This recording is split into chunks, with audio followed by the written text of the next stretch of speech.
How to use the integer function in Microsoft Excel. Hello everyone, welcome to Excel 10 tutorial. In this function explained video series, I'm going to show you how you can use the integer function in Microsoft Excel. Let's get started.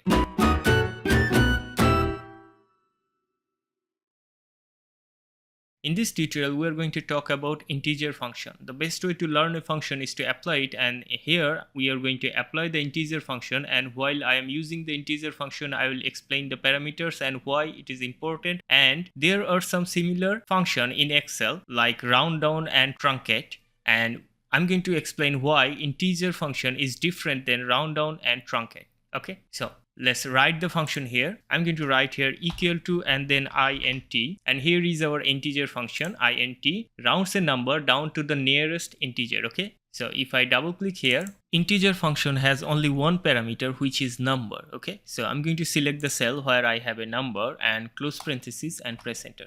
Doesn't do anything here because integer function is mainly focused on removing the decimals, and while removing it, it is going to step down to the nearest integer. Okay, by step down I mean if I drag it, this should remove all three. Okay, so it is not going to round off, so 1299 won't be 13, it will be 12 because we are going to step down here. So if I drag it, and you can see here 1223 equals to 12, 1256 equals to 12, and 1299 equals to 12, and 0 equals to 0.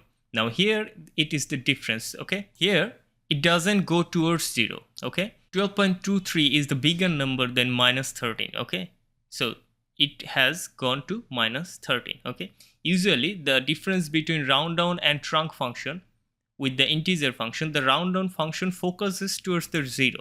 Okay, if I add round down here, 1223 will be 12 also, because it is going to focus to the 0. It will go towards 0 from above and from below. But integer function will not go towards 0. It will go to the smallest number. Okay, for 1299 will be 12, and 1223 is bigger than minus 13, so minus 1223 became minus 13. So this is how you use the integer function in Microsoft Excel, and this is why it's different than round down and the truncate function. This is what I wanted to show you. Thank you. Thanks for watching. See you in the next tutorial. If you can, support the channel through Patreon, and don't forget to subscribe. Thank you. Thanks for watching.